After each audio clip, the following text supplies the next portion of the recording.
નમસ્કાર.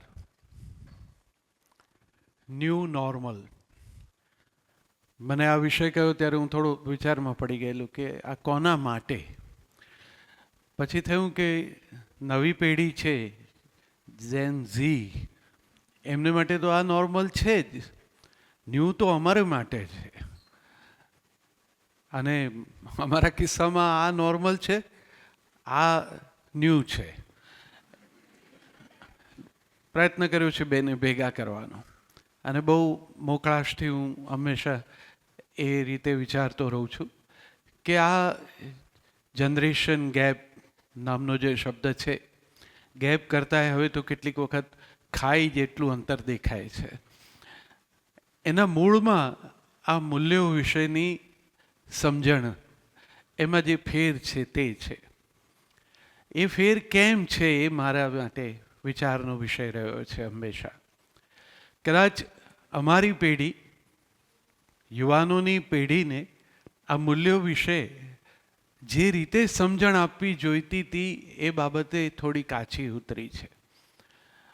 અમને જ્યારે બધું હાથમાંથી સરકતું લાગવા માંડ્યું ત્યારે અમે એને વધારે મજબૂતીથી પકડવાનો પ્રયત્ન કર્યો, અને અમે જેટલા મજબૂતીથી પકડવા જઈએ એટલી રીતે સ્વાભાવિક જ જેમણે પકડાવવું નથી એ એમાંથી સરકી જાય. એટલે બંને પક્ષે થોડી થોડી ઉદારતાની અપેક્ષા છે. બંને પક્ષ થોડુંક સમજે કે જે હું એમ કીધા કરું કે ઓલ્ડ ઇઝ ગોલ્ડ, તો કંઈ એ ચલણમાં ન રહે, પણ ગોલ્ડ પણ ચલણમાં રહે અને બહુ જૂનું થઈ ન જાય એ રીતે જો એને સાચવાય તો બંને પક્ષે આનંદનો અનુભવ થાય એવું છે. અંતર ઓગાળવા માટે બંનેના અંતરની તૈયારી જોઈએ.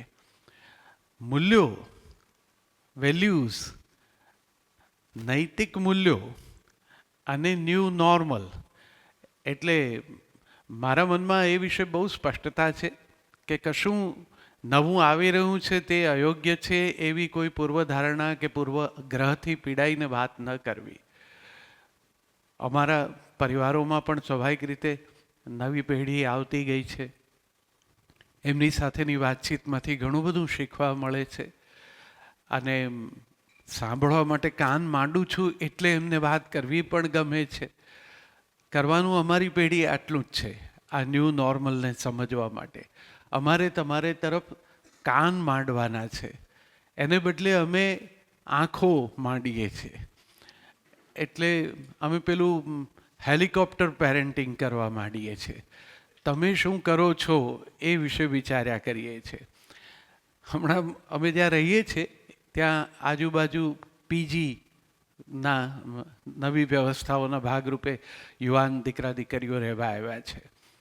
બધું નવું છે અમારે માટે પણ હવે, કારણ કે હું જોઉં છું કે જે દીકરીને બપોરે એના પપ્પા એસટી સ્ટેન્ડેથી રિક્ષામાં બેસી અને આ હોસ્ટેલમાં મૂકવા આવે છે, એ પિતા જ્યારે પાછા ગામડે જવા માટે એસટી સ્ટેન્ડ પહોંચતા હશે ત્યાં સુધીમાં જે વસ્ત્રોમાં આ દીકરી આવી છે એ બદલાઈ જાય છે, અને જે રીતે ચાર રસ્તા ઉપર ઊભી રહીને વાતે વળગે છે બેનપણીઓ સાથે, એ દ્રશ્ય સાવ બે જુદા છે. રિક્ષામાંથી ઉતરેલી દીકરી અને હવે જે દીકરી ઊભી છે તે.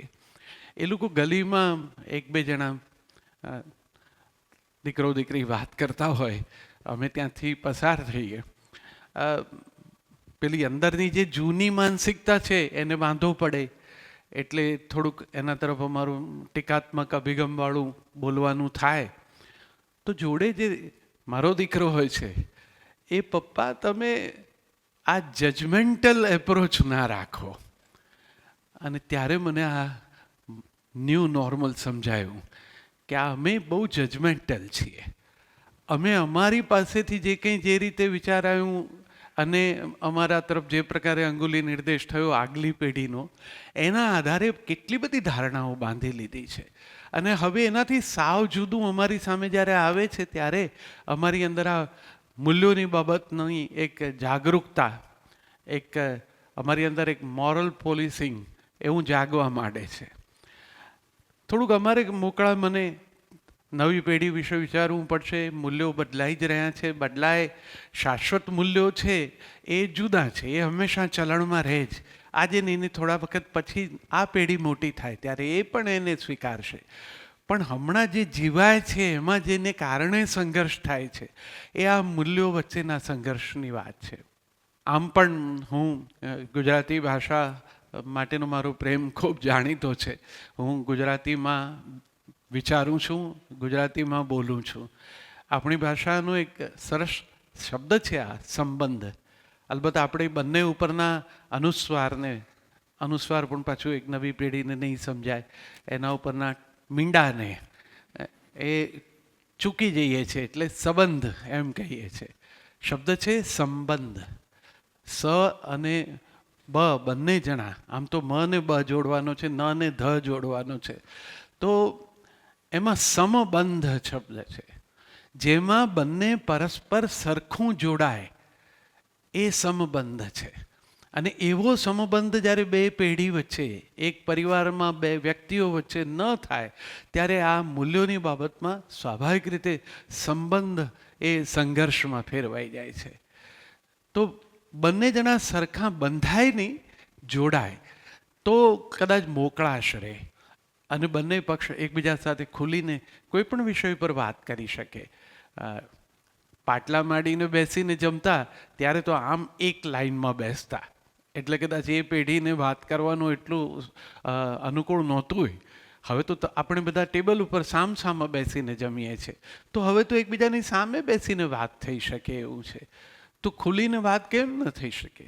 દીકરા દીકરીઓ એ વાત કેમ ન મૂકી શકે? આજે જે જાતના સમાચારો મનને કંપાવે એવા પણ આવે છે, જે પ્રકારે કેટલાક નિર્ણયો નવા લેવા પડે એવા પણ મુદ્દાઓ ચર્ચાઈ રહ્યા છે. તો મૂલ્યો બદલાતા તો જશે સમયની સાથે, સંજોગની સાથે બદલાતા સમાજ જીવનમાં ઘણું બધું એમાં કેટલું હજુ અમે પકડી રાખવાનો પ્રયત્ન કરીએ તો એ એટલા માટે કે જેથી સમાજ નામની આ વ્યવસ્થા એ ટકી રહે, કુટુંબ જીવન ટકી રહે.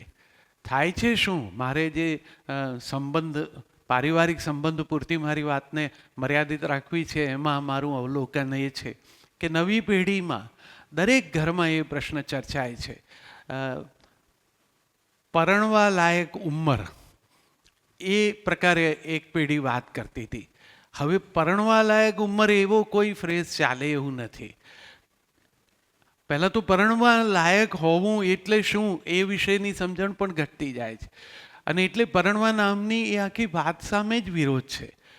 એ વ્યવસ્થા છે એમ માનીએ છીએ જ્યારે પરણવું એ વ્યવસ્થા છે, ત્યારે સ્વાભાવિક રીતે એન્ટી એસ્ટાબ્લિશમેન્ટ એ પેઢીની, નવી પેઢીનો મિજાજ હોય જ.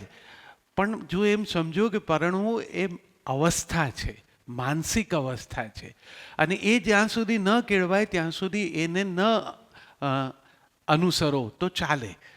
હવે અમે તમને પરાણે તમારી અમુક ઉંમર થઈ એટલે પરણી જાઓ એવું કહીએ તો એ મૂલ્ય અમારી પાસે અમને જે મળ્યા છે ભાથામાં એ તમને અમે આગળ ધકેલીને આપીએ છીએ, પણ એની સાથે તમે સંમત ન પણ થાઓ. તો આવા બધા નવેસરથી વિચારાઈ રહેલા જે કુટુંબ જીવનના પ્રશ્નો છે, જેણે આખી વ્યવસ્થાને થોડીક હચમચાવી નાખી છે. પરિણામે એક આખી નવી પેઢી પરણવા માટે તૈયાર નથી થતી. એને કદાચ ભય પણ છે, અનિશ્ચિતતાનો પણ ડર છે, એમને ઉડવું છે ને એમાં કદાચ એ બંધનરૂપ થશે એવી પણ એક સમજણ છે. એમને મુઠ્ઠી ખોલવી નથી. હવે આપણે ત્યાં તો પરણાવે છે ત્યારે પણ હસ્તમેળાપ કરાવે છે, તો બંનેના હાથ ખુલ્લા હોય. આપણને એમ જ ચિંતા છે કે મારા હાથમાંથી કોઈ કંઈ લઈ જશે, પણ એક શક્યતા એવી પણ છે ને કે તમે મુઠ્ઠી ખુલ્લી રાખો તો સામેની વ્યક્તિ એમાં કંઈક મૂકી પણ શકે. તો બંને રીતે મોકળાશથી જો બંને પક્ષ વિચારે તો આ જે વ્યવસ્થા છે લગ્ન, એ સાચા અર્થમાં માનસિક અવસ્થા જો બની હોય તો સાથે રહેવાનો આનંદ અદ્ભુત છે.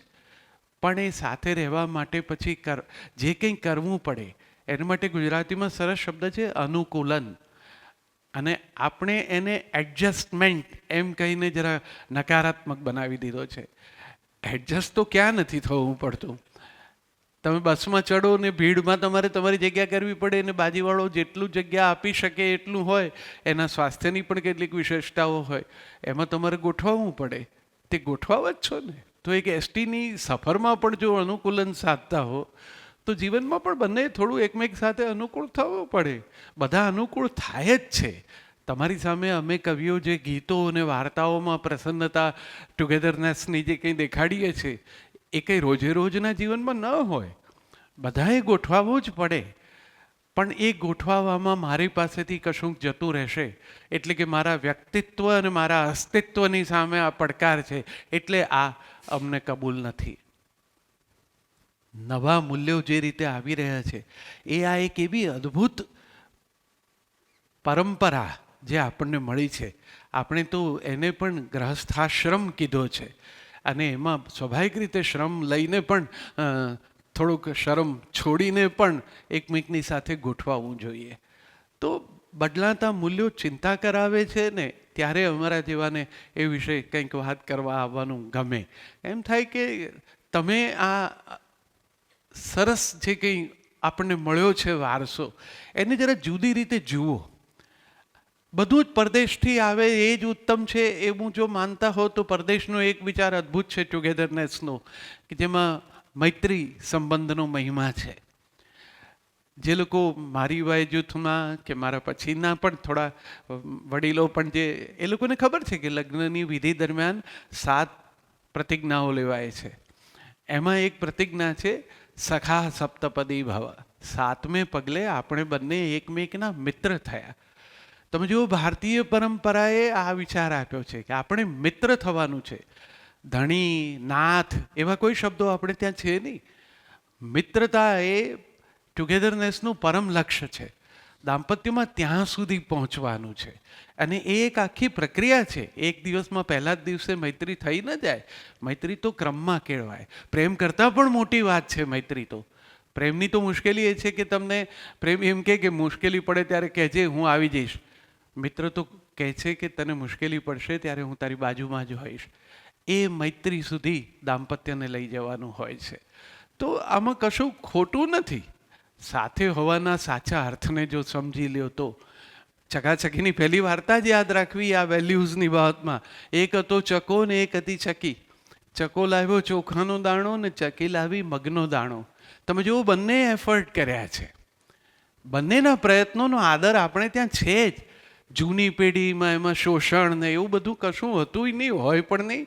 શોષિત એમ કોઈ રહ્યું છે આપના પોતાના ઘરમાં જુઓ તો યાદ આવશે કે દાદી અને દાદા વચ્ચે કેવો મિજાજ હતો. દાદા દર્શન કરવા જાય, પાછા આવતી વખતે વારની દવા લઈ આવે. બા ત્યાં સુધીમાં સરસ મજાની મસાલાવાળી ચા બનાવે. દાદા આવીને હિંચકે બેસે એટલે બા ચા આપે ને દાદા પેલો મલમ આપે. મલમ બા બેઠા બેઠા ગોઠણ પર ઘસે. બંને જણા કોઈ એકબીજાને આઈ લવ યુ કહેતા નથી. એ લોકો આપણે એક વેલેન્ટાઇન ડે યાદ રાખવો પડે છે, એ લોકો વેલેન્ટાઇન વર્ષો ઉજવી જાય છે. અનુકૂલન આવડે છે બંનેને. નવી મૂલ્ય વ્યવસ્થામાં જે કેટલુંક આ ઉત્તમ છે ને એને સાચવી રાખવા જેવું છે. એક એકલા થક જાયેગા મિલકર બોજ ઉઠા. દાંપત્ય એ બંનેને ખબર હોવી જોઈએ કે આ બોજ એટલે જવાબદારી, આ રિસ્પોન્સિબિલિટી એ બંને ઉપાડવાની છે ને એમાં બંનેનું સાથે હોવું બહુ જરૂરી છે. અત્યારે જે કંઈ નવું આવે છે એનો કંઈ વિરોધ કર્યા કરવાથી કંઈ વળવાનું નથી. એટલે એના કરતાં એને સમજવાનો પ્રયત્ન કરીએ તો વધારે સારું છે. હું જે મારી વય છે એ ઉંમરે ચોક્કસ તમને એટલું કહી શકું કે બધું બદલાય છે એનો સ્વીકાર છે જ અમારી પાસે, અમારા મનમાં પણ થોડીક તમારા જે નવી પેઢી છે જે આ નવા મૂલ્યો લાવી રહી છે, ન્યૂ નોર્મલની વાત મૂકી રહી છે, એ પણ સુખી થાય, પરસ્પર પ્રેમથી રહે. આ દુનિયા જીવવા માટે છે, આનંદવા માટે છે. આપણે પછીની પેઢીને જે આપી જવું છે એ આપીને જઈએ તો એમને ગમે એવું બને વિશ્વ. એમાં આ બદલાતા મૂલ્યો વિશે જરા સહેજ ફરીથી વિચાર કરીએ, સહેજ થંભીએ, શ્વાસ ખાઈએ. એટલા બધા ઉતાવળા ન થઈ જઈએ.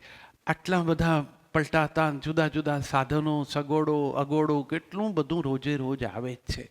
એની વચ્ચેથી ક્ષમતા સહેજ કેળવીને એકબીજાનો આદર કરીએ, એકબીજાને ચાહીએ અને એ રીતે જીવીએ તો આ ન્યૂ નોર્મલ એ કદાચ આ વધારે ઉજળી અને આશાસ્પદ એવી આવતીકાલ સિદ્ધ થશે. મારી આટલી વાત તમારે મનમાં જો ગાંઠે બાંધો અને કંઈક ઉપયોગી થાય તો અહીંયા આવ્યાનો આનંદ છે. ધન્યવાદ.